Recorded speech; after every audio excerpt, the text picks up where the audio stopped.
The earthvox podcast. The earthvox podcast. earthvox podcast.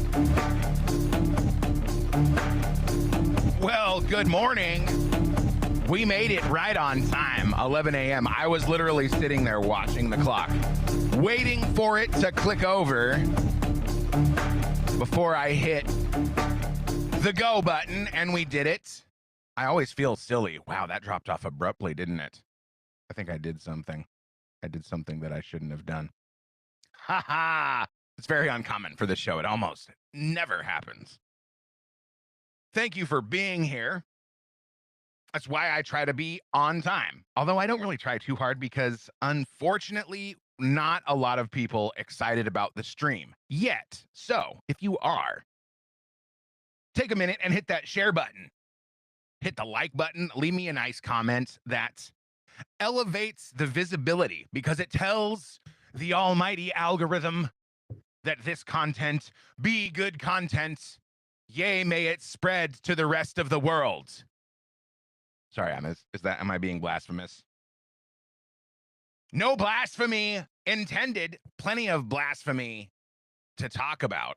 I don't really know what qualifies as blasphemy. I'm not a blasphemy expert. I don't have context with many blasphemists. And as soon as I figure out how many more conjugations of the word blasphemy there are, we can move on to the next thing. It's kind of a troubling political vibe going on right now, developing. It makes me sad. There's a lot of negativity, and I try to create positivity and optimism by just establishing that I'm going to believe that the people that we've put our faith in are going to prove themselves to be faithful. That we'll come out the other side, that all of this delay in justice, and I know the turn of phrase is justice delayed is justice denied. And I tend to agree. I tend to agree with that sentiment. That's why I also have a little bit of frustration towards the dragging of the feet in the Justice Department and the lack of charges, the lack of arrests. And then it's just story after story. Oh, did you hear about this terrible thing that happened? This terrible thing that was discovered? Yeah, we have all of this evidence. There's all these investigations, and Tulsi Gabbard is releasing all these documents and doing appearances on nighttime news shows. And at this point, I'm going, okay, keep scrolling. Let me know when something actually happens. Because so far, that's all we have. And I hear the conservative pundits that are also trying to stay optimistic, saying, oh, Trump has done so much with border security and deportations and accountability, economic things, that we should be happy. Okay, but we're not. All right? We're not happy collectively. Yes, I can try to be positive and optimistic and make good faith arguments and say, hold on, we're waiting for just the right time so that when we make the arrests and blow open the huge story that's going to take down the Democrats once and for all, it'll be just before the midterms so that they lose everything and the Democrat Party collapses. Okay, great. Maybe tell somebody about that. Maybe those people need to hear it from Donald Trump or J.D. Vance or Kash Patel.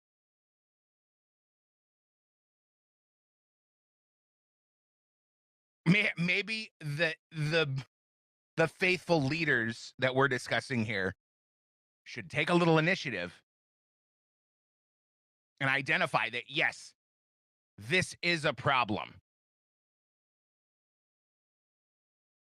This is a creeping infection spreading through conservatism in general. And even moderate Democrats that put their faith in the Trump administration because they saw what was happening to their Democratic Party. Could someone say it's coming? Well, yes. Someone can say that. Someone did say that.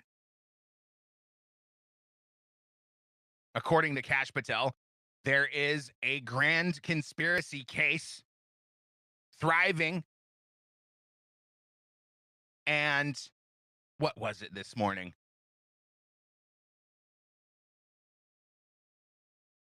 Kash Patel went on Maria Bartiromo. That's right. I am totally freestyling right now, just so everyone knows. This could go off the rails at any moment. I think, you know what? I saw this story go across when I was covering my notes before I went live, you know, sorting through everything, deleting the things that turned out to be false. I ran across this post and I thought, you know what? Let me know when somebody gets arrested. And that's all of our positions on everything that's going on, right? That's the general, I mean, that's the vibe that I'm getting.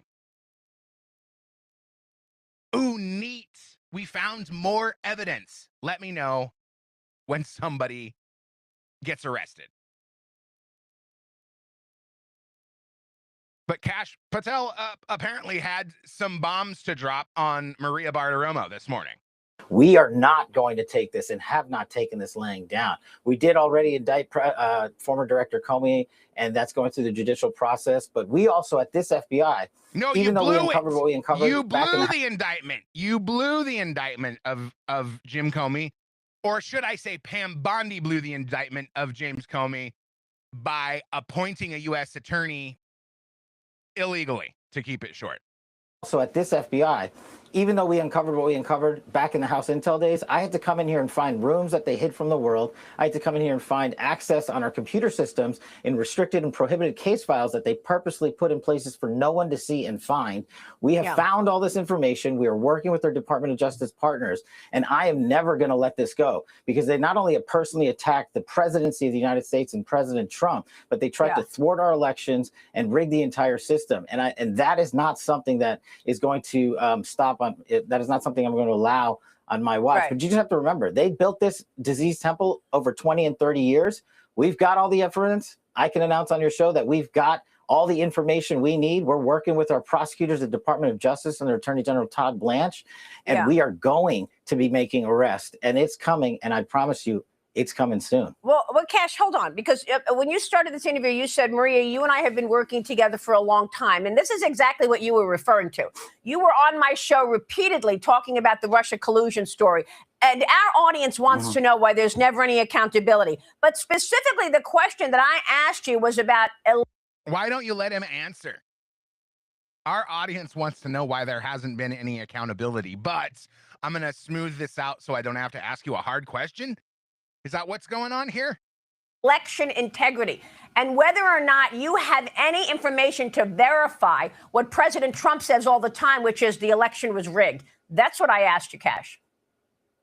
Get him. I'm sorry, Maria, I misheard. Yes. So what we are doing is folding that into our entire conspiracy case, and we will let the prosecution speak for him. But we have the information that backs President Trump's claim. But because it's an ongoing prosecution investigation, I can't get ahead of the DOJ and the president. But President Trump speaks truthfully when he says that, and that's what I've been telling you about. When we find terabytes of data on computers from the last 10 years that we were supposed to find 10 years ago.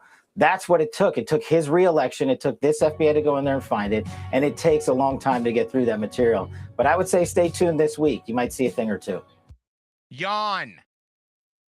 Yawn. The Post reads, FBI Director Kash Patel just confirmed that they are folding the stolen election into the entire grand conspiracy case and promises that arrests are coming very soon. Oh, yeah, we've heard that before. I'm sorry, I'm really not trying to be negative, but I wonder how much time is left. How long can we wait before our attempts to influence the midterm elections are thwarted by judges because we waited too long? Because we didn't allow enough time for a leftist judge to dismiss and a constitutional judge to approve on appeal. I mean, the faith of the base, the faith of the conservative base is waning. And people are worried about AI taking over. Nobody seems to care. It seems to all be full steam ahead.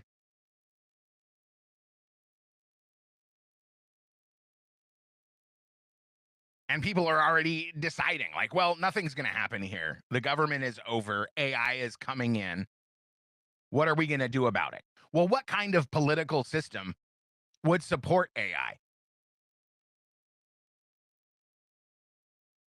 This capitalist Republican system that allegedly gives everyone a voice? I don't think so. How do you institute universal basic income?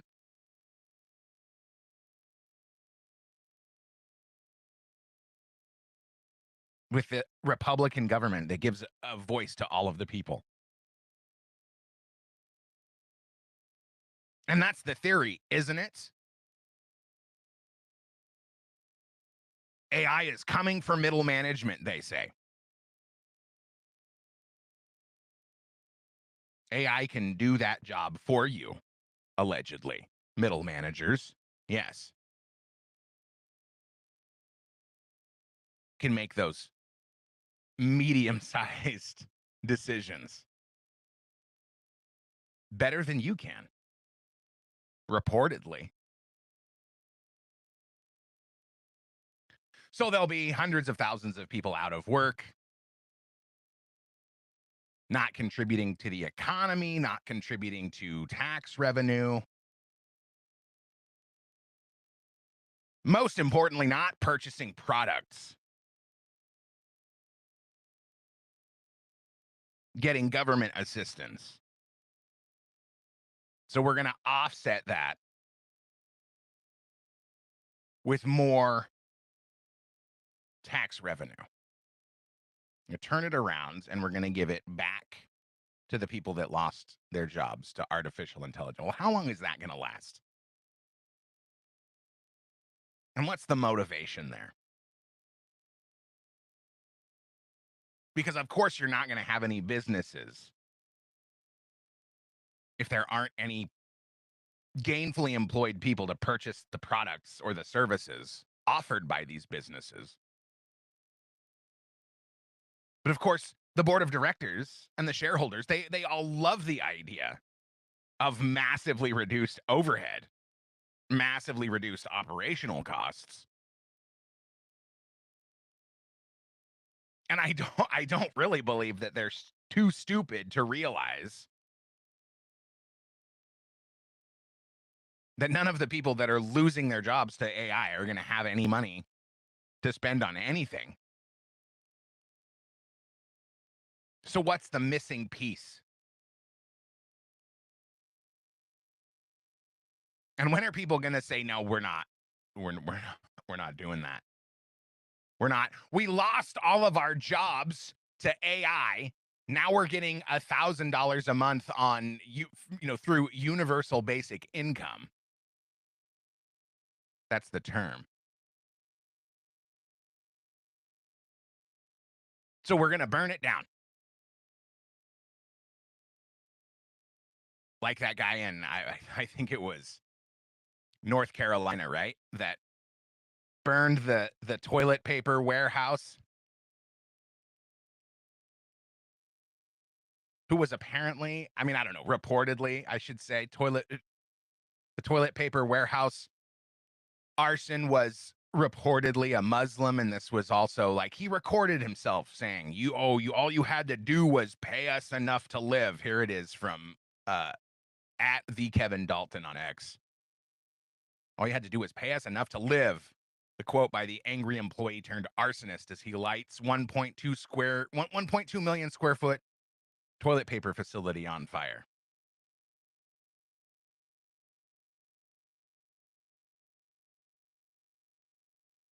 I mean, this is the message. And people say, "Oh, it's communist, it's terrorist." Okay, maybe yes, and maybe yes. I mean, I wasn't there. I don't know the guy. I can't trust any of the reporting. So yes, maybe it was terrorism. Maybe it's an Iranian sleeper cell sending a message to the Americans and the Trump administration. "We have people in your country who will burn all of your toilet paper." Heavens no. I did. Who else stocked up on toilet paper after the whole COVID insanity? I did. Flush with toilet paper. No pun intended. I really didn't write that down. I mean, do you think was this the last guy? Was this the last guy with enough fortitude to push back against corporate greed? I'm sorry, I know that term turns some of you off because it's very socialist, right?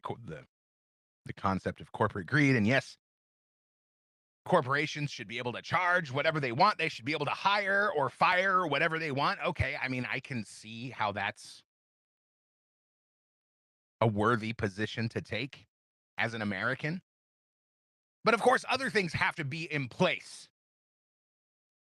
for that to be acceptable, right? Like you have to know what's going on behind the scenes. So when corporate greed is augmented by corporate capture of the news media, well, then it becomes a problem.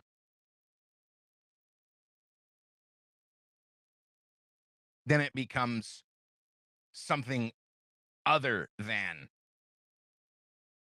capitalist republicanism. It becomes more like fascism. Because then corporations start choosing politicians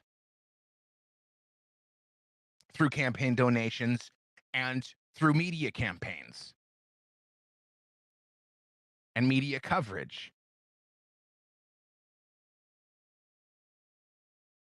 And there was a time when Jeff Bezos owned the Washington Post, which may or may not be the case anymore.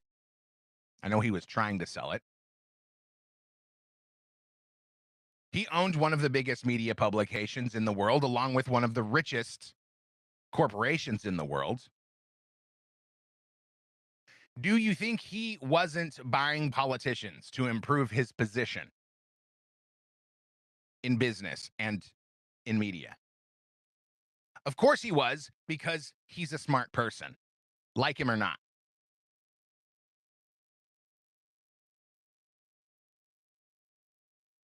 So, vigilante justice when is the very risky title of this podcast. I am not calling for vigilante justice. And I don't honestly hear anyone calling for vigilante justice. All they're doing, all the powers that be are doing, is greatly encouraging it through a complete lack of justice being served, through a complete exploitation of the workforce, through a complete disregard of American values. But it's the Republicans that are supposed to be the fascists. I mean, I don't know what. Excuse me. What is it called when you let foreign countries finance your higher education institutions and incentivize them to brainwash the youth of America. Is that Marxism, communism, capitalism? What is that? And who thought it was a good idea? This post from Niz Nelly 3. More about your tax dollars, more about what your tax dollars are funding at the University of Washington, a campus who has now been exposed as to lending material support to U.S. designated terror organizations like Hezbollah and Hamas. On top of the $1.3 billion the university was given last year, they were handed $50 million taxpayer dollars, specifically for research tied to the Chinese military. There are currently 38 to 4,000 Chinese students with visas at the University of Washington. They make up 12% of the academic body.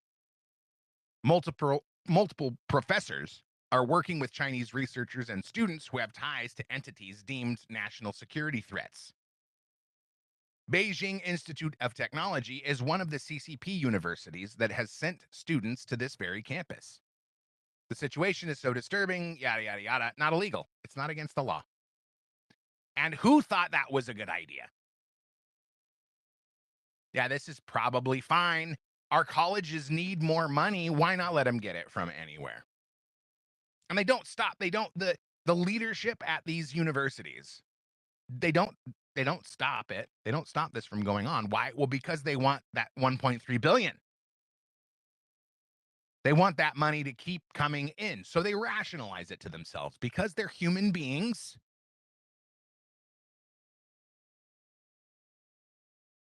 And human beings are often weak and make bad decisions. But this is why they want to stop independent investigative journalism. Because they just don't want us exposing their stupidity. They don't want people like Nick Shirley going, oh, look at how many hundreds of millions of billions of dollars that are being stolen from the taxpayers. Because it makes them look like idiots. To start. Then people start looking into what is actually going on and they go, wait a minute, how could you possibly have not known that it was going on? This from Max Bonilla at outragedteen_.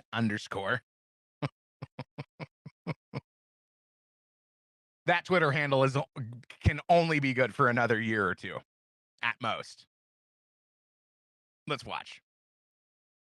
In this building, right behind me, they just passed a bill that would practically outlaw Nick Shirley-style journalism by creating a chilling effect on people like him when they go expose fake hospice and daycare centers that use ghost or just non-existent clients. So here's the reality about this. If Nick Shirley were to go and record an employee or an owner of one of these fake operations under this bill that they just passed, he would be liable for a minimum of $4,000 in fines. Plus, he would face a 4-year injunction where he would not be allowed to record this person, whether it's the owner or an employee who is a fraudster, because they don't want to be included on camera.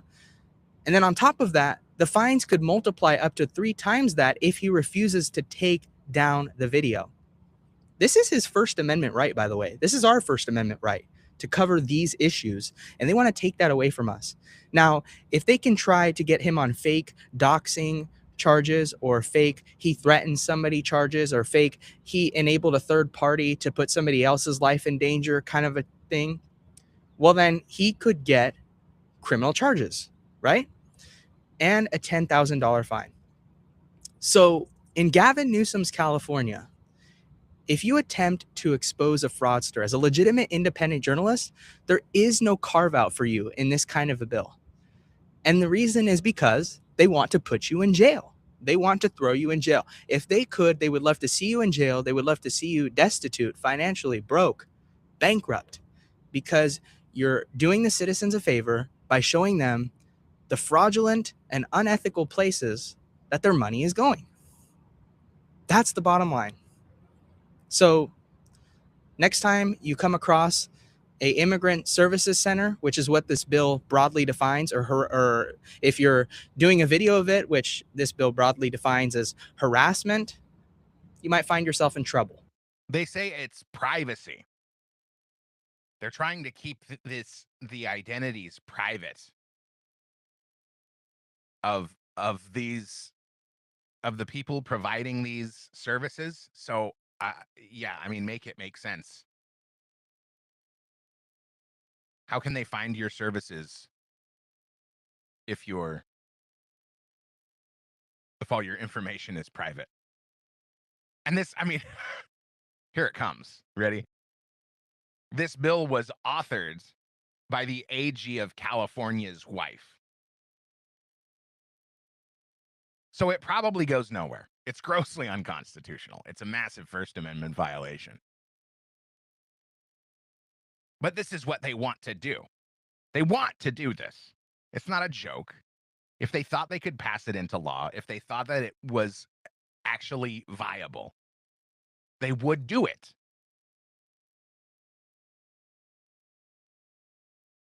Because they don't want you to know that you're being robbed by these social programs.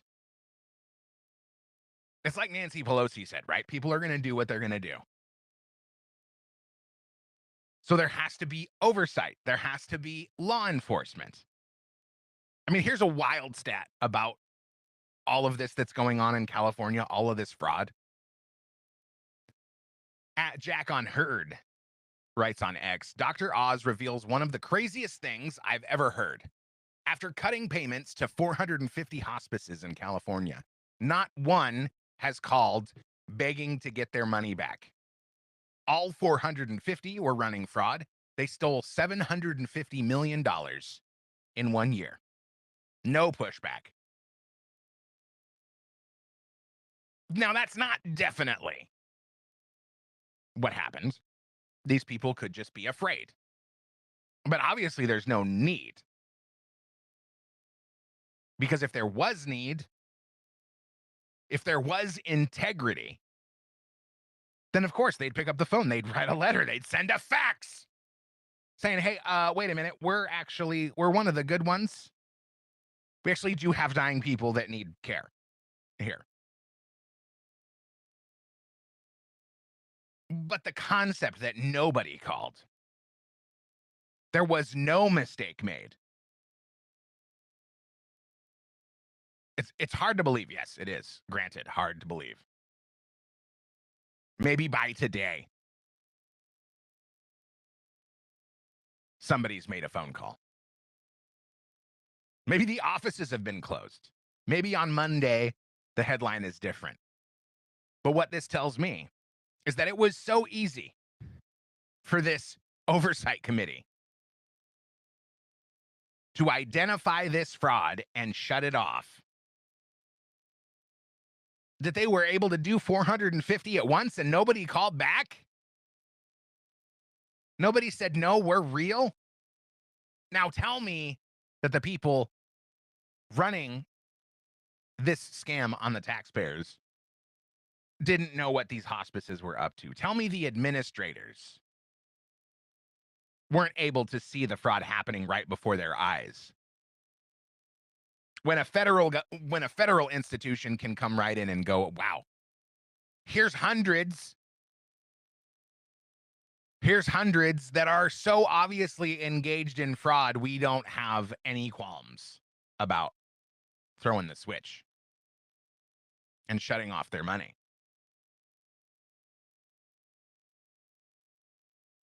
So this is why they want to stop Nick Shirley. Because when it's so obviously happening right before your eyes and you do nothing, it's hard to shield yourself from accusations of complicity. complicitousness, and other words.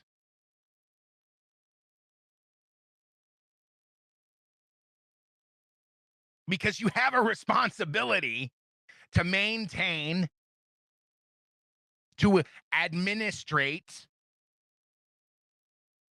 your organizations. You have a responsibility to the people paying the taxes that finance these organizations to make sure the money is being spent responsibly. Is that all it is?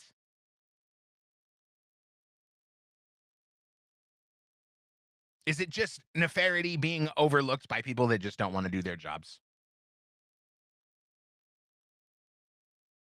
I mean, do you think so? Because I really don't think so. It seems more likely to be something akin to mafia tactics. Oh, hey, or dirty cop sort of shenanigans. Hey, look, I noticed that you're defrauding the American taxpayer, so I can shut you down because I have the illegal authority to do so. But maybe you could slice me off a piece and we can just get back to living our lives. Just a couple of criminals doing criminal things. And we're none the wiser. We're none the wiser because Rob Bonta's wife wants to make it illegal, would make it illegal to do the kind of investigative journalism that exposes this kind of thing. And where is the line? When does it, if this bill goes through, which, let's be honest, it's probably just a bunch of screeching by the people that are incensed that anyone could even conceptualize of such an idea.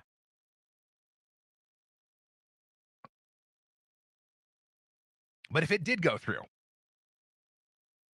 where would the line be drawn? Is it then now that no news media, we now have to have California state approved media across the whole country? Because otherwise California says no national news, no national social media, no syndicated radio programs, no cable news television. Nothing crosses the borders of California that could even resemble non-biased, nonpartisan investigative journalism.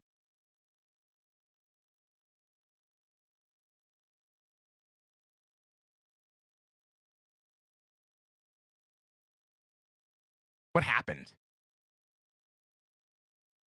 How did we get here? Well, I think it's been brewing for a long time. Which is weird in a way because you hear about something that happened 10 years ago and you go, oh, okay, yeah, I can see. Well, this was Obama. Obama did this. Obama's the bad guy. But then you find out about something like this from John Solomon, who I believe is still a person of integrity. When all the crackdowns on free journalism started happening, 2015-ish, John Solomon broke off, started his own organization called Just the News, and seems to do a pretty good job staying nonpartisan.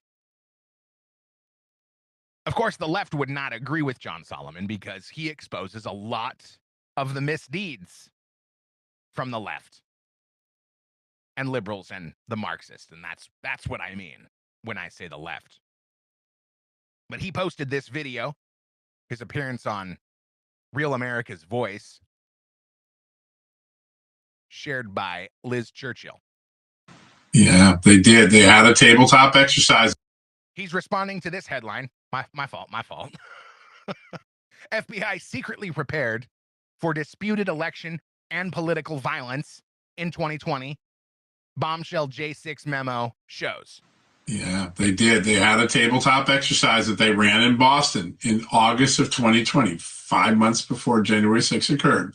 The memos, which Kash Patel just turned over to Congress, he just found them recently, turned them over to Congress at the request of Chairman Barry Loudermilk, who's in charge of the J6 investigation now in the House, show that the FBI knew there was a strong possibility of a hanging election or a contested election, that both sides appeared to be agitated and likely could likely carry out that agitation to the point of violence. And they even devised very specific strategies. And one of them is to embed informants inside the groups where the most likely political violence or political agitation might occur.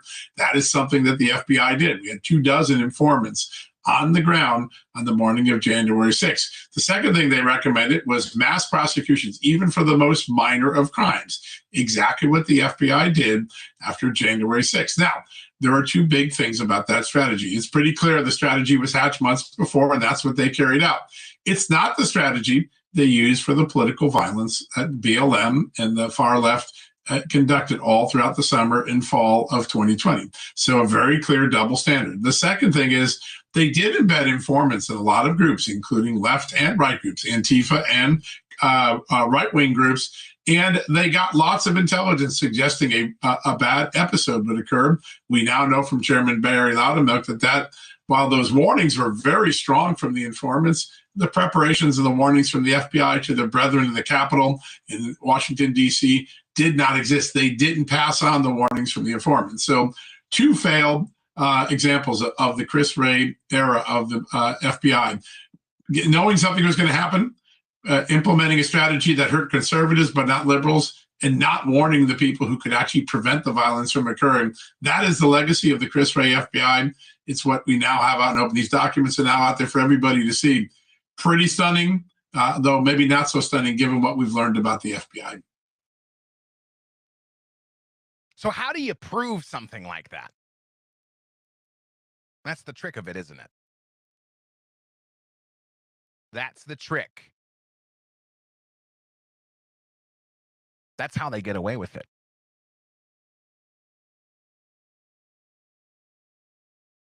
Because how can you prove that that Christopher Wray made a conscious decision not to inform? I mean, isn't that within his authority? I decided that this wasn't information that was necessary. Oops, I was wrong. It's not a crime to be bad at your job. Cunning. Clever. And again, this is more reporting of whether it's illegal or not. It should be. It's behavior that should get you arrested. Selective prosecution, selective investigation.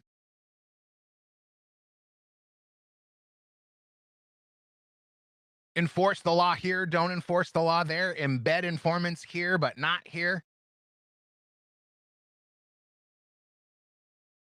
Report back to the politicians only when you deem it beneficial. It seems like it should be illegal. But there's a long history of this. This is the game the FBI plays. Oh, yeah, we knew. We knew about this guy. We just couldn't stop him before he blew a bunch of people away. Well, then what good are you? Why should we keep funding your organization that uses politics to determine whether terrible things happen or don't happen based on which political party will benefit? Yes, we know there's a Marxist effort to disarm the American public. So we're not going to stop these mass shootings from happening because that's allows an anti-Second Amendment narrative to perpetuate in the mainstream media and on social media. We're going to let that one happen.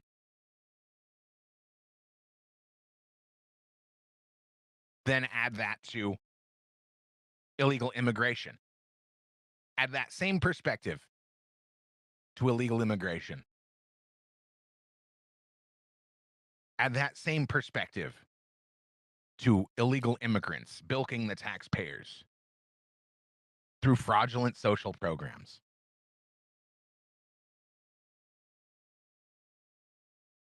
Do we even have a government anymore?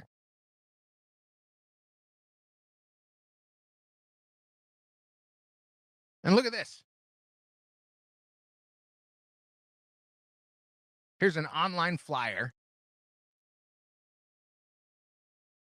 that's been circulating since the 14th. It reads, bypassing the Electoral College, the Popular Vote Compact, 222 electoral votes already locked in.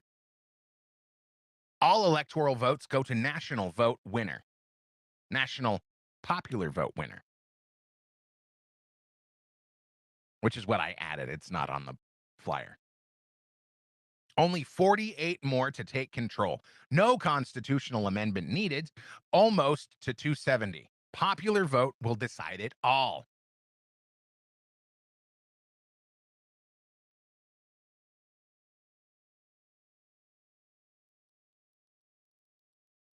And this just happened in Virginia. Abigail Spanberger, the radical leftist that ran as a moderate, just signed HB 965 into law, effectively rendering Virginians' presidential votes null and void, with the measure handing the state's electoral votes to the national popular vote winner, regardless of states' results. This is going to be a mess. What if there's dispute on who the national popular vote winner is?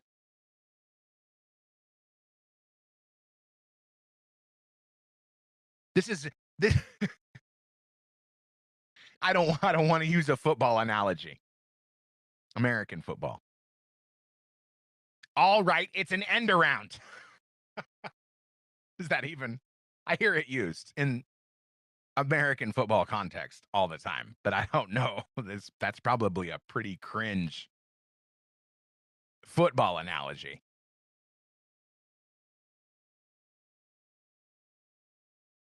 They can, I mean, like, at what time? The votes are coming in, they're being counted. They just wait. I mean, what percentage of votes needs to be counted before they can award their electoral? Do they have to wait till the very end? Do they have to wait till? Or can they just, 1.8% counted, our guy's ahead, so we're awarding the, I mean, yes, it sounds ridiculous. Granted, it sounds ridiculous. What's to stop them? These are ridiculous people. What's to stop them from doing that?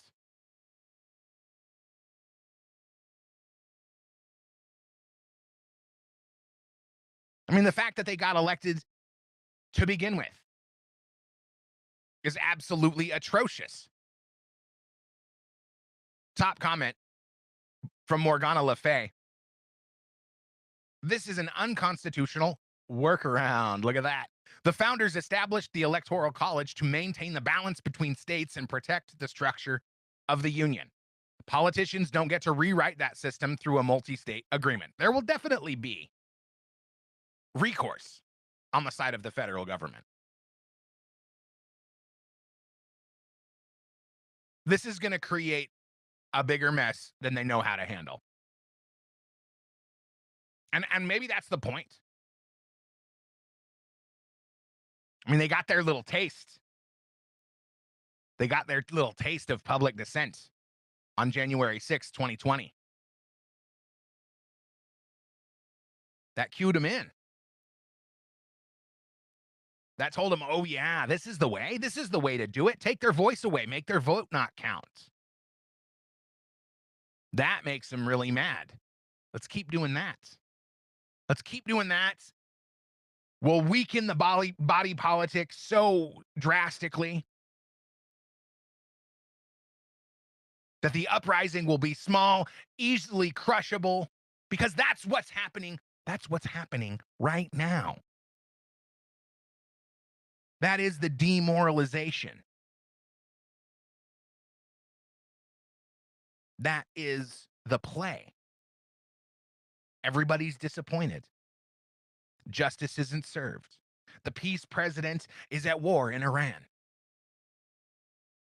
Sorry, Iran. It's another forever war in the Middle East. Here we go. Israel's controlling the show. No, something Epstein files, something January 6th, something COVID, Fauci, Russian collusion. You didn't do anything. I had so much faith in you. That's how people are feeling right now. Are they going to go vote? Are they going to be real excited to turn out in November to support conservatives in the midterms? Well, then we're going to get more of this. We're going to get more CIA spooks in positions of political power that will enact their globalist agenda. And they will say whatever they have to say to create an illusion of public support so that when they do win the election through any means necessary, the pundits can say, oh, look, well, the candidate that ran against her just wasn't a serious candidate. She ran a bad race. Spanberger was the only clear choice. Oh, yeah, the people thought that she was going to be a moderate Democrat, so they voted for her, and now they all regret their vote. But it's just because it's absolutely not anything to do with election integrity or voter fraud or anything like that. That's the game. That's why polls exist. Oh, isn't it weird? It's 49-51 every time there's a presidential election. Oh, we're such a divided electorate. It's really sad. We just can't all get on the same page. That's the game. Well, we knew it was going to be close because of the polls. Could have been anybody's race. So maybe the takeover is already complete. And how long? I mean, how long do you think? How long has it been going on? How long has it been like the illusion of free and fair society? And how far has it really gotten?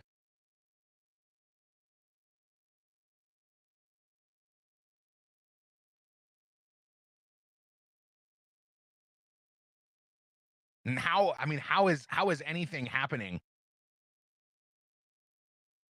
to benefit the poor citizens of the Western world if it's already said and done? This is what I say to the people that have lost hope. If Donald Trump is so bad, why did they try to kill him? Why did they try to impeach him? Why did they try to stop him from running again? Leave your answer in the comments if you're one of those people. If you're one of the people that thinks that Trump is a globalist and he was always in for the globalist takeover, let me know. I honestly want to know. I want to know your stupid reasons for... No, I'm just kidding.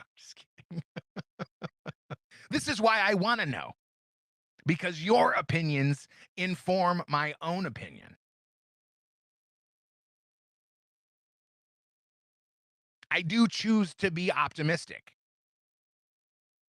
But maybe you could convince me to be pessimistic.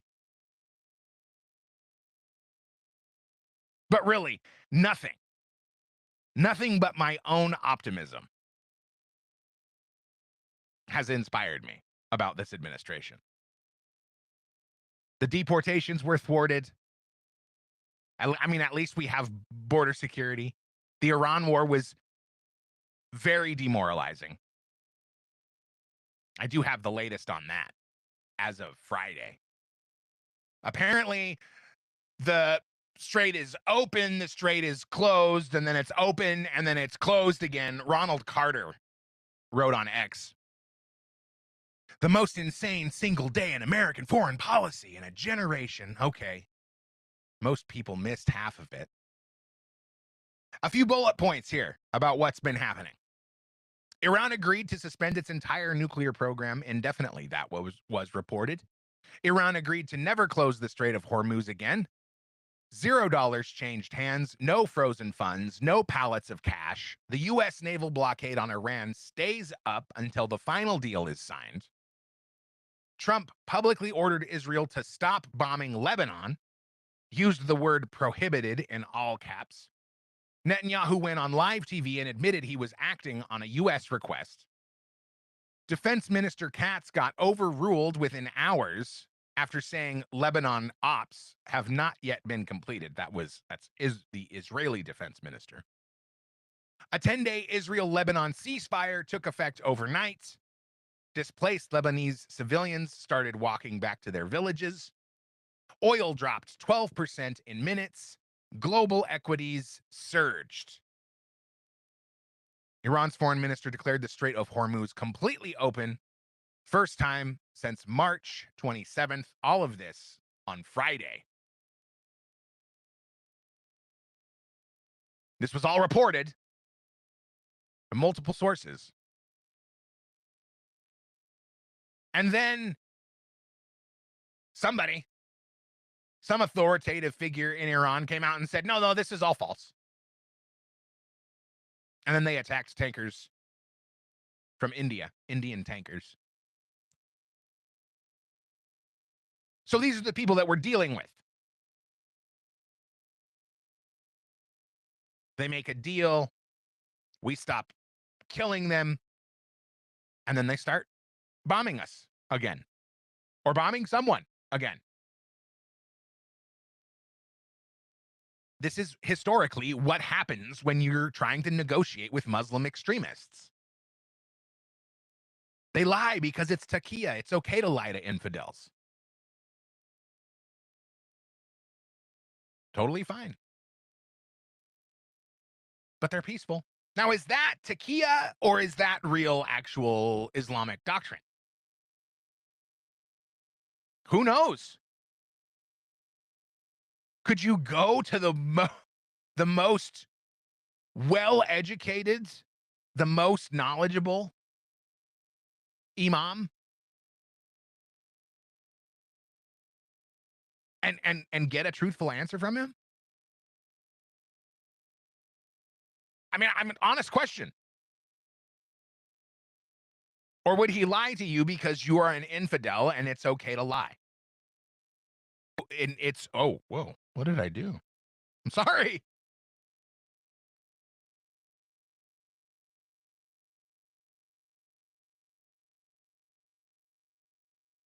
I mean, if it's a lie to further the expansion of Islam, why would anyone devoted to Islam tell you the truth about it? Honest question. Is taqiyya a hoax? Maybe I shouldn't believe it. I mean, somebody tell me. Some experts. I mean, you don't even have to consider yourself an expert. If you know more than I do, which is a fair amount.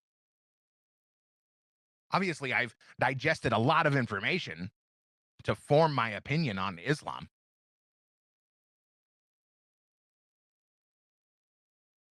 But this is why everyone was upset that the Pope went to Algiers. He visited a mosque. He signed the Golden Book. He did many things.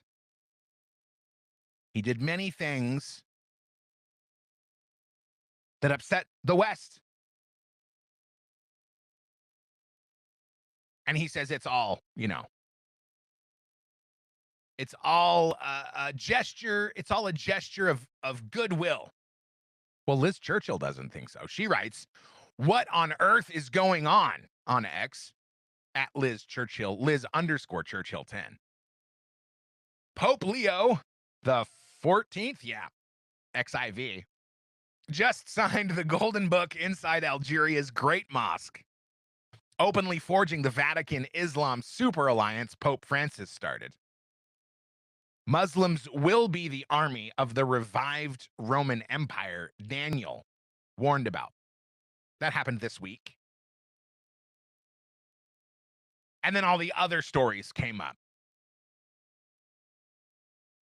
Pope Leo added a prayer room in the Vatican. So that's allegedly, this is what Grok writes to my questions. Pope Leo XIV made the first ever papal visit to Algeria. Yes, we covered that. He visited the Great Mosque of Algiers, met Muslim leaders, and publicly called for Christians and Muslims to, quote, live together in peace, strengthen dialogue, and work together for the common good. But he didn't say anything about the Golden Book. And the other story that came up as a result of this was the prayer room. This happened last October 2025. The Vatican Apostolic Library, which holds ancient Qurans, Muslim holy books, simply gave Muslim scholars a small private room with a prayer rug so that they could pray while doing research there. Just a gesture of dialogue and respect. Okay. I wonder how. So that means Muslims, they're going to stop burning churches, right? They're going to stop killing Christians, right? Here was the discourse on CNN. 100% political. Okay. This is all about trying to hurt President Trump's Catholic vote during the midterms and Republicans during the midterms. If you look at what play out the dots here, David Axelrod goes and visits. Oh my the God, Pope the last arrogance week. of this. Are There's you a not going to let me billion finish? Catholics Let in me the world. No, they're not going to let him finish because this is exactly what the left does when you start saying things that the left doesn't like. They cut you off. They don't let you talk. They pass legislation to stop investigative journalism. They try to cheat elections.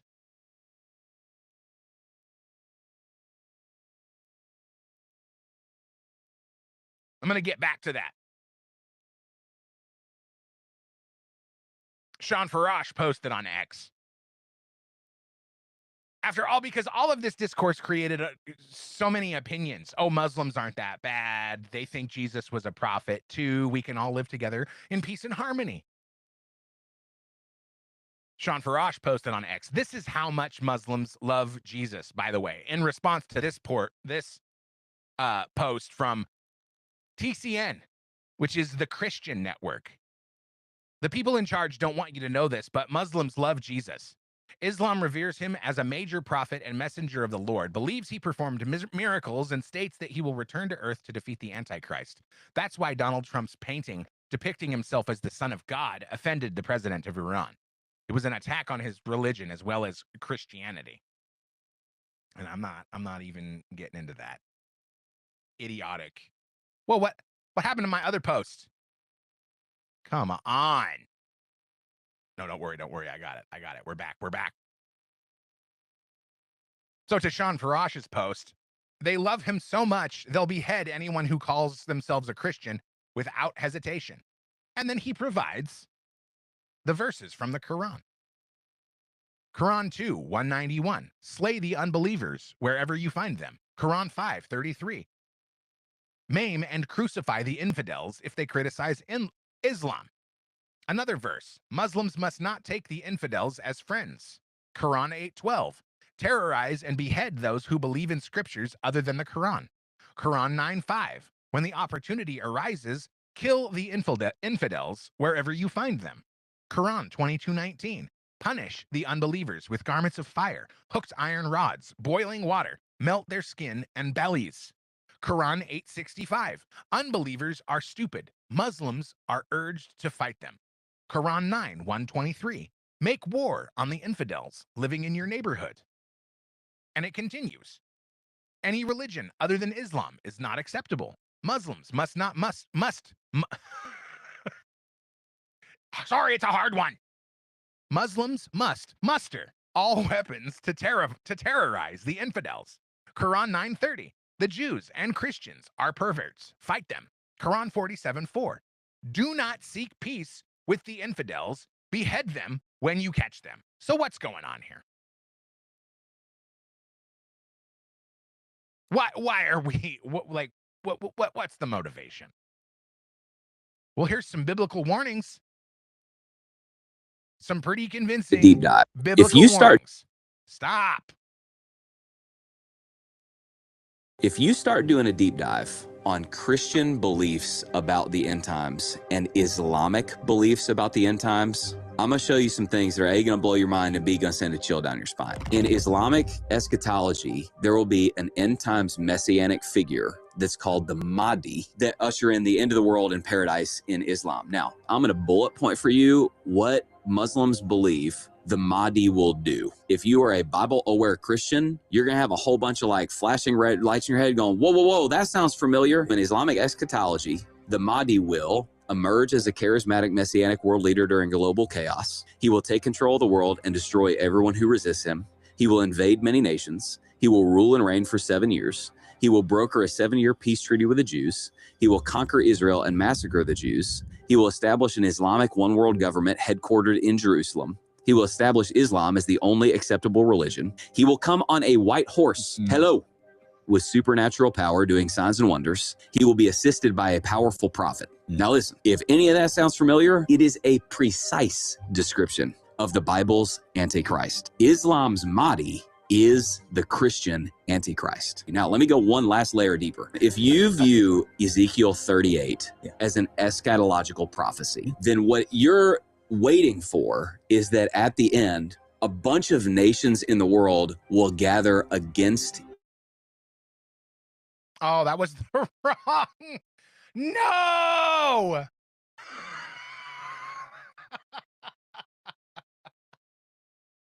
That was the one I wasn't supposed to close. Wow, great job. Just derailed.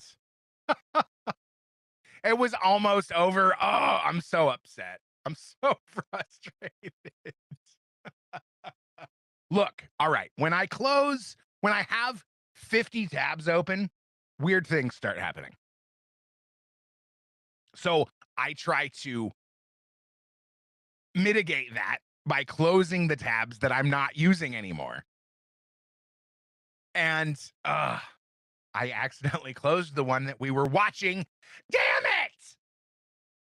I didn't want to. Where were we? Were we here? I really just I think, you know what?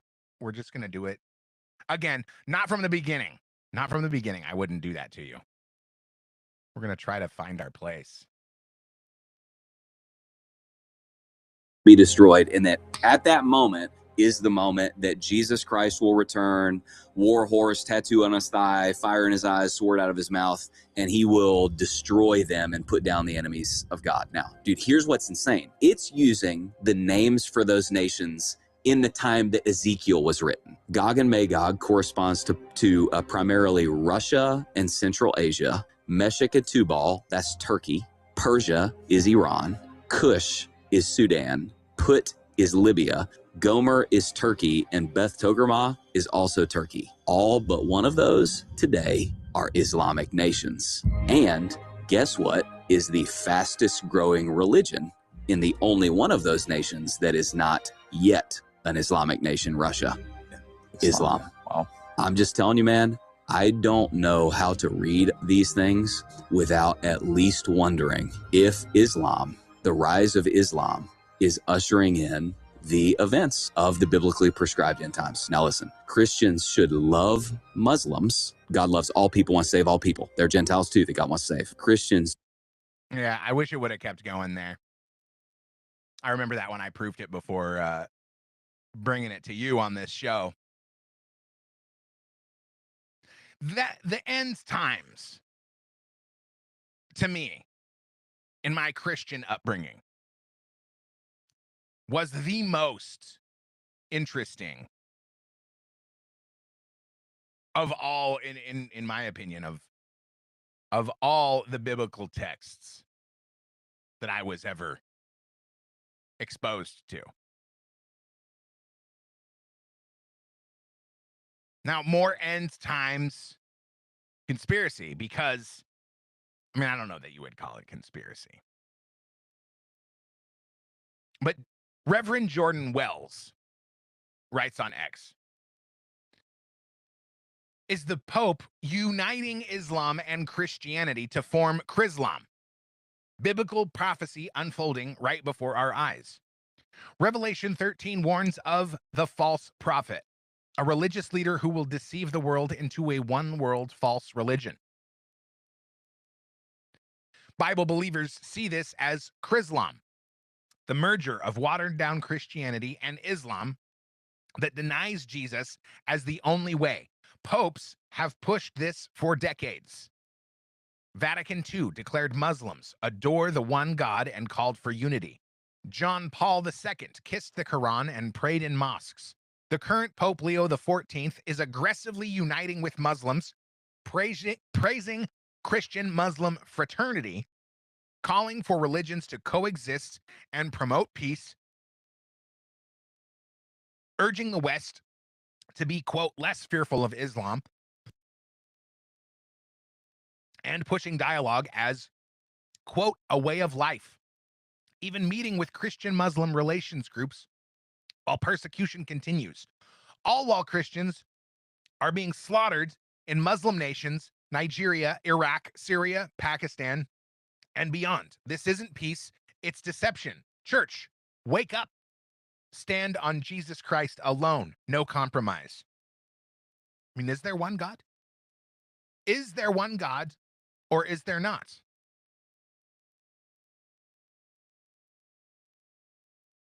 And why? I mean, what is the motivation? What is the motivation for this merger? I mean, here's Bill Maher with Nancy Mace on April 14th. Nigeria, I mean, the fact that this issue has not gotten on people's radar. Right, no one's talking about it. It's pretty amazing. If you don't know what's going on in Nigeria, your media sources suck. You are in a bubble. Not, and again, I'm not a Christian, but they are systematically killing the Christians in Nigeria. They've killed over 100,000 since 2009. They've burned 18,000 churches. This is so much more. These are their Islamists, Boko Haram. This is so much more of a genocide attempt than what is going on in Gaza. They are literally attempting to wipe out the Christian population of an entire country. Where are the kids protesting this? Thank you. Thank you. Because no one will talk about it, so thank you. And why does the Pope speak out against the things Donald Trump is doing? I mean, look, these are his old tweets. Let me share these with the stream. If you're listening to the audio only version, we do a live stream from, did I just share? I just shared the same shared the same tab. This is another reason I try to keep those tabs closed. I just usually don't destroy the entire stream when I do that. But we're streaming in the appropriate streaming places if you'd like to check out the video. And if you are watching this stream, you can find the audio version on Apple Podcasts and Spotify and wherever you like to download podcasts to listen to throughout. Wow, we're having glitchy issues, I guess. Okay, everything is still working, but I feel like I'm pushing my luck here. What is happening? Help me. If the stream dies, send me a text or something. Kaneko with a great post on X. President Trump just shared my post exposing the Pope's deleted tweets. Cardinal Robert Prevost's politics sat somewhere between Rachel Maddow and The View. Now he's Pope Leo XIV. Not good, according to Donald Trump. And here they are. Here's the posts. Robert Prevost, now Pope Leo. Is it weird that they changed their names? I don't know. It seems weird. Seems weird. He posted a link to the Washington Post. Why Donald Trump's anti-immigration rhetoric is so problematic. Then he reposted. There is nothing remotely Christian, American, or morally defensible about a policy that takes children away from their parents and warehouses them in cages. This is being carried out in our name, and the shame is on us all. He shares another article from NCR Online. J.D. Vance is wrong. Jesus doesn't ask us to rank our love for others. I mean, that seems like a no-brainer, but do you think that's the context? Another post from the good Pope back in 2015. Signed the Catholic climate petition. So he's all in. He's all in for the left. And that's why he was chosen. That's why he was chosen over Cardinal Sarah, because they wanted an American leftist who would, this post by Jake Hilton, oppose President Trump and the American conservative movement, label Christian Zionism as heresy, and foment more hatred and distrust towards Israel. And to prepare the Catholics worldwide to embrace the Islamic beast and false prophet when they arrive. The Vatican rejected a black conservative for Pope because they needed a communist, Islam-loving liberal. Cardinal Sarah said, "Wake up. Islam is a danger. If Christians don't start caring about our faith, Islam will take over the West. They'll impose their laws and culture." Pope Leo said, we should perhaps be a little less fearful of Islam. Who do you side with? Is it, no big deal, leave them alone, they'll leave us alone? I mean, can you really make that statement now? Let's get back to this CNN clip, because this is, in my opinion, a pretty solid explanation for why this leftist bile is being spewed from the papacy now. 100% political, okay? This is all about trying to hurt President Trump's Catholic vote during the midterms and Republicans during the midterms. If you look at what play out the dots here, David Axelrod goes and visits. Oh my the Pope God, the last week. arrogance of this. Are There's you not a going to let me billion finish? Catholics Let in me the world. finish, They're please. all worried Let me about Trump's finish. Are you election in the gonna- midterms. Clearly, All I'm right, striking let me- a chord here. Let's let him finish the thought. and then David we can Axelrod respond to goes it. and visits Pope Leo last week. They're talking about Obama going to visit Pope Leo. Pope Leo's from Chicago. All of a sudden, now Pope Leo is out attacking Trump and the policies of the United States and Israel. All in of a a way, sudden? well, in a much more forceful way. You have 3 cardinals come out today attacking the immigration policy. This is all about trying to get the Catholic vote against Trump. And let me Yeah, add one more there's just thing. a lot of flaws in this They're going argument. to No, succeed. there's no They're going to flaws. succeed. There's no flaws. Well, including that none of the things that you're Axelrod is the describing chief as strategist new for are Obama. He's also from They're Chicago, not- but the that's Pope not why is he saying went. he's not political. Why is he meeting with the chief strategist for both Obama's campaigns he's from and in the White House? Chicago. The Pope Oh, Francis, really? hold on a Yes. second. Would he have a possible But- reason to meet with a but chief hold on a political J.D. second. Vance met with the Pope And before the Pope last Francis, one died. exactly. What was he Pope doing Francis met with J.D. Vance. Pope Francis was extremely critical. J.D. Vance is of- vice president of the United States. Hold I'm on, just- hold on a second. Pope Francis was extremely critical of Trump. He was extremely critical of the immigration rhetoric from Trump and his allies. He still met. Let me with add one more thing J.D. that Pope Vance. Leo's So not critical what's of. the conspiracy? Because let me ask you this. What's Why the has Pope Leo conspiracy?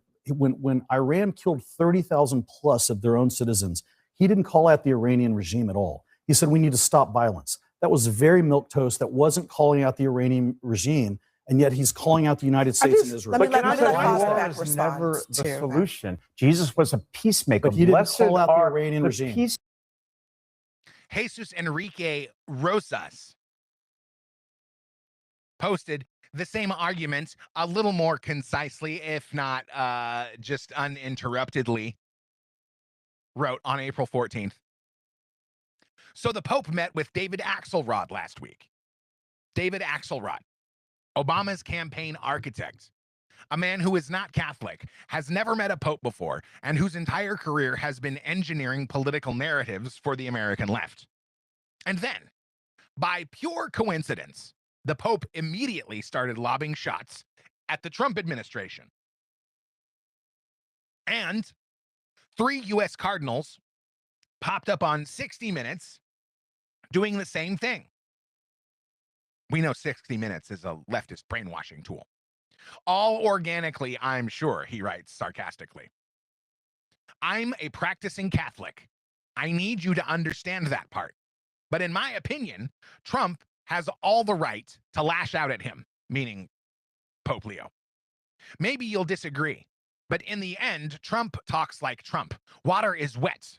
I'm talking about my church being run like a DNC satellite office, but with a golden throne. This is the same Vatican that watched governments padlock churches during COVID and said nothing, then let Biden take communion while funding abortion and said nothing, that fired Bishop Strickland for defending actual church doctrine, that removed Bishop Fernandez in Puerto Rico for defending religious exemptions. The catechism itself supports. But somehow, Trump is the threat to human dignity. Pope Francis was bad. Leo has turned out to be worse. Francis, at least, was vague about his politics. Leo went and hired the consulting firm. The man has ignored the slaughter of Christians across Nigeria, the Sahel, India, Syria, Bangladesh, Pakistan. Hundreds of believers murdered, churches burned, pastors kidnapped. His response? Platitudes about dialogue. Of course, he won't even name who's doing the killing, but he'll fly across continents to make interfaith gestures the week after his people coordinated a media hit on a sitting U.S. president. The weaponization of belief is obvious. You get the Pope to pick a fight with Trump, and suddenly millions of conservative Catholics have to choose between their faith and their votes. Give Jesus Enrique Rosas a follow. Wow, that's a little slip up. On X at KNESIX.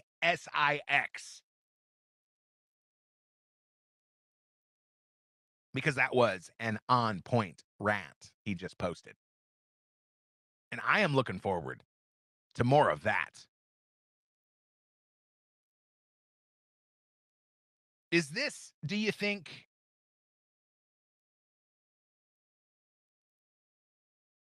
the beginning of the end?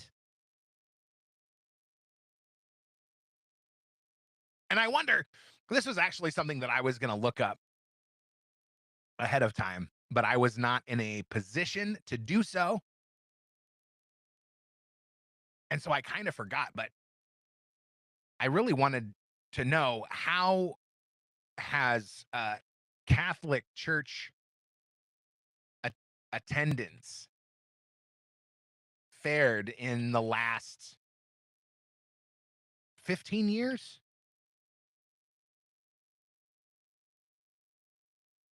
Because my suspicion, when the LGBTQ stuff and sort of the other leftist politic markers started to pop up in the Catholic Church, I thought, oh, well, of course, attendance is dropping, which means income is dropping because, tithes and offerings. I hope this isn't blasphemous, but isn't it convenient that giving 10% of your income to the church as a tithe and offering, in good faith, to be a good Christian, to be a good Catholic, you got to give 10% of your money to the church. I mean, no, it's not required. It's not required, but we're going to send the plate around. We're going to guilt you into giving money to the church. Let's see what do you think the answer is going to be? Has it gone up or has it gone down? I think it was starting to go down. And then they said, oh, but being gay is okay, being trans is okay, being Muslim is okay. And then the numbers started to climb again because they thought, oh, well, hey, we can be Catholics. We can be the cool religion. We can celebrate the Pope.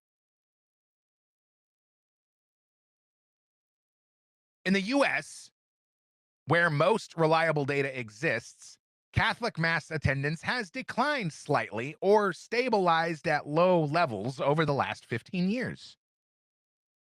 Weekly attendance was around 24% in 2010, pre-pandemic. It fell further in the early 2020s to 18 to 20% in some 2023 counts, dipped sharply during oh, what a shock. When they closed the churches down, people couldn't go to church.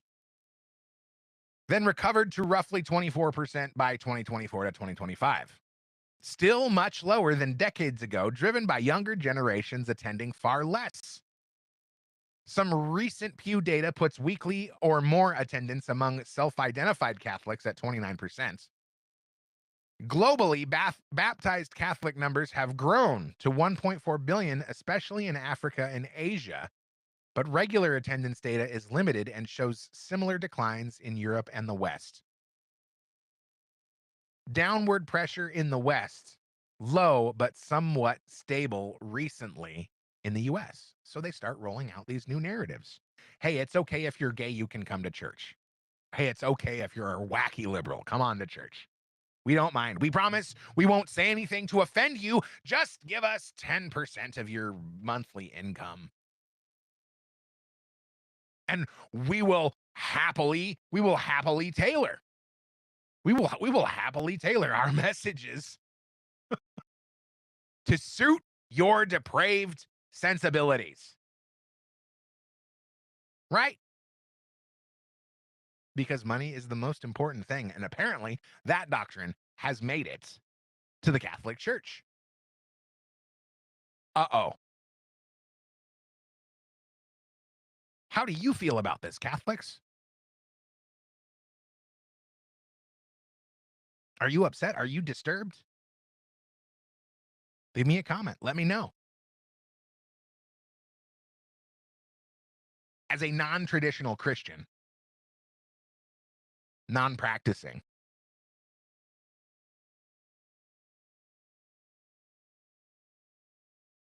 I would say it's the infiltration of Catholicism by radical Islam. And I just want to say that I don't really think you may be a non-radical Muslim. But you know what I also think? I think that radical Muslims would tell you that you're not a good Muslim because you're not being radical. You're fraternizing with the infidels. Maybe I'm wrong. Keep that in mind.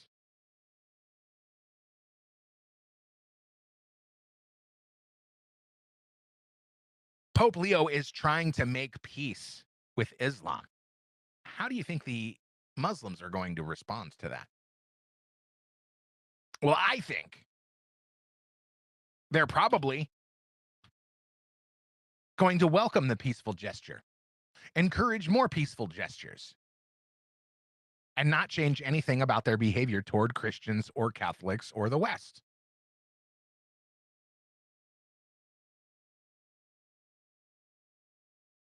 And who knows, maybe set up some accounts to donate a little bit of money to the Catholic Church.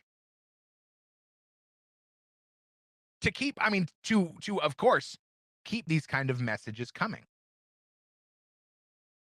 Muslims are peaceful. We need to find common ground with Muslims. Come on, Christian Zionists, get your act together. Stop supporting Donald Trump. Support globalism. Support Islam. That's what it means to be a good Catholic now. Signed, Pope Leo the 14th. All right. We got a little bit of good news on the local front to cover before we go. From Brandy Cruz, a, I guess, well-known pundit in the state of Washington, a journalist. She writes, breaking, a lawsuit against Washington state's new income tax was filed this morning. Plaintiffs include small businesses and farmers. A bipartisan legal team has formed to lead the case, including former AG Rob McKenna and former state Supreme Court Justice Phil Talmadge, a Democrat, led by CADF Washington. That is Citizen Action Defense Fund of Washington, Washington's government watchdog. I'm going to give them a follow. Strategic Litigation for Constitutional Rights. Very good, very good. Keep it going. Well, what is this? Breaking posted by John F. Kennedy Jr. That's obviously not the real John F. Kennedy Jr. Writes, Pope Leo the leftist campaign finance records reveal that woke Pope Leo was a major donor to Kamala Harris's 2024 presidential campaign, has financially supported Planned Parenthood, LGBT activist organizations, down ballot Democrat candidates for office, and other woke causes. I am shocked and outraged. Who could possibly have seen this coming? And what did he get? What did David Axelrod offer him to create these narratives?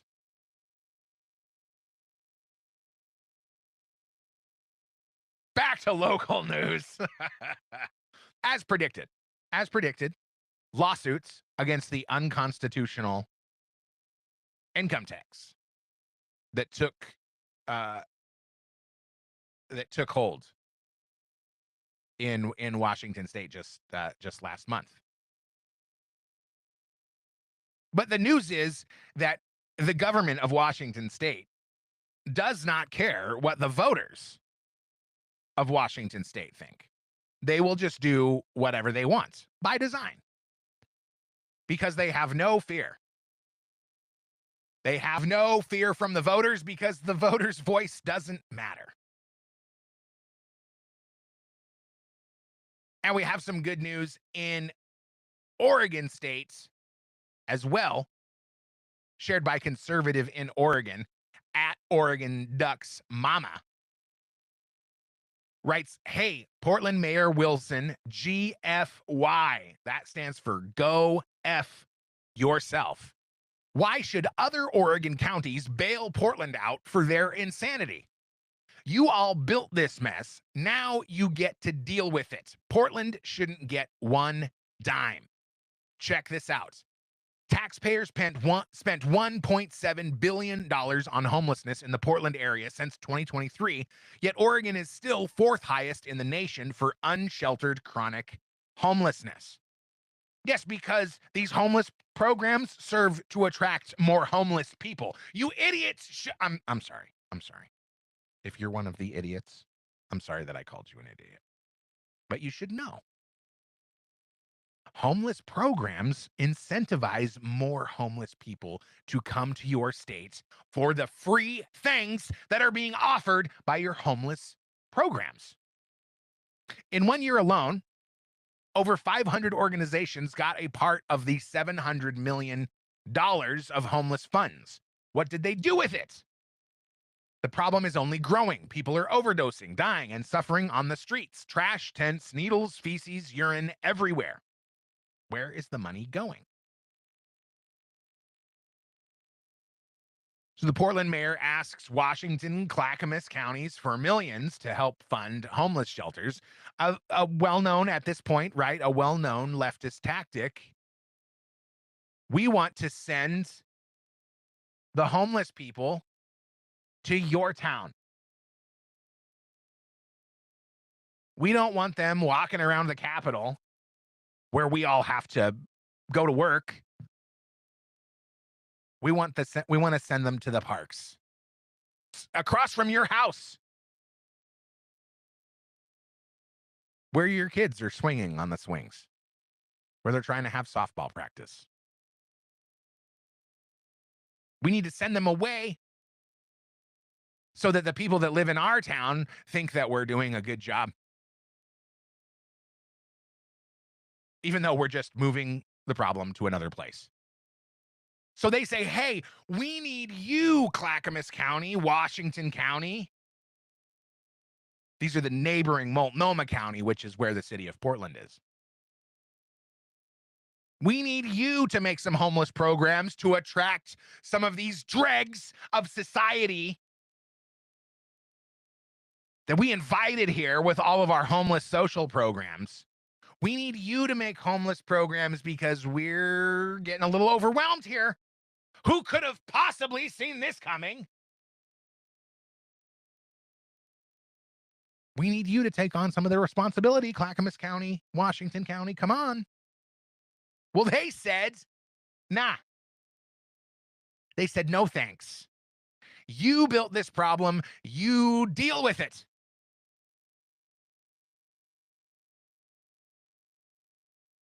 Another post from Oregon Doge. Oregon spent an estimated $1.47 billion on services for undocumented immigrants in 2024, while saying there's no money for roads, schools, or public safety. This highlight comes from the latest full episode of Oregon Doge, which you can find on YouTube right after you finish listening to this podcast. I really think that our politicians, our elected leaders, on the local and federal level, are creating an environment that will force us, inevitably, to rise up. I think that's the plan. That's why the risky title of this episode, Vigilante Justice When. It's not an encouragement to go out there and be a vigilante.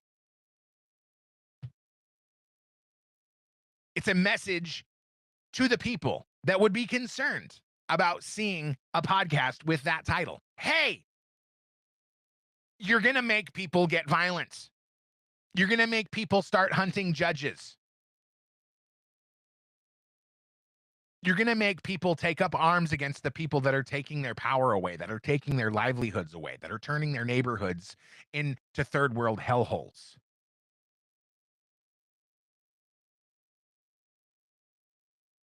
Not everybody will do as I have done and start a podcast. Some people will go looking for the ones responsible. Is that what you want? It's hard to believe the contrary.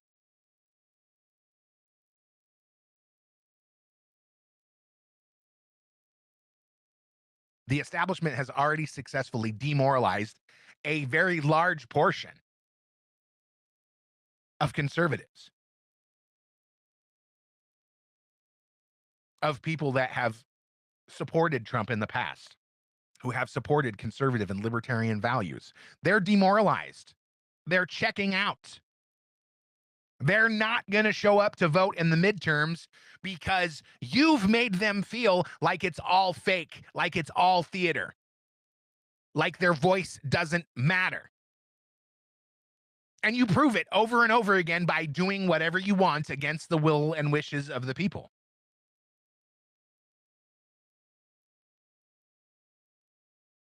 And if we don't get some kind of satisfaction, if we don't see justice served, if we don't see arrests, if we don't see people put in prison, if we don't see prosecutions,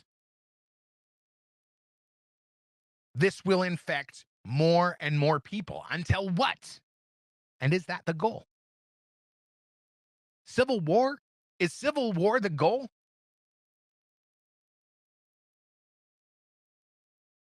When does it turn around? I mean, thank goodness.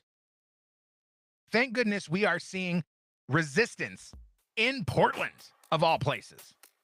Neighboring Portland counties saying, no, we're not doing this. We've seen what's happened in other states. We've seen the decay. We're not going for it. You dealt with the problem. You created the problem. You deal with the problem. Hallelujah. I feel that the Catholics, seeing this deterioration of their faith, will make their voices heard.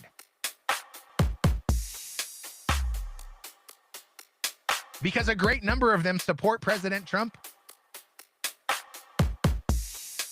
And they see what's going on.